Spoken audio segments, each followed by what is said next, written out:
F of A equal to A Q plus K square minus 32 হলে কে এর কোন মানের জন্য এফ অফ টু ইকুয়াল 0 হবে, এটা আমাদের নির্ণয় করতে হবে। তো আমরা একটা জিনিস দেখি যে এখানে এফ অফ এ ইকুয়াল দেওয়া আছে 2 এ কিউব প্লাস কে এ স্কোয়ার মাইনাস 32।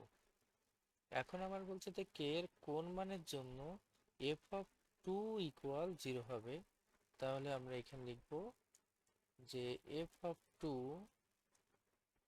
তাহলে এফ অফ টু আসলে কার পজিশনে আছে, এ এর পজিশনে।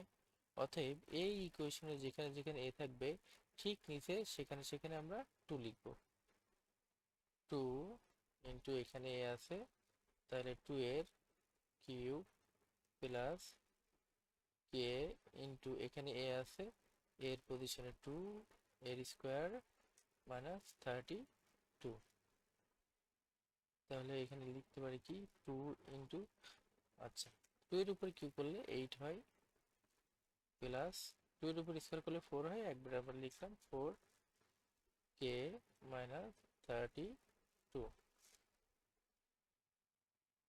এটা হিসাব করি 8 দুগুণে 16 হয় 16 প্লাস 4 কে মাইনাস 32।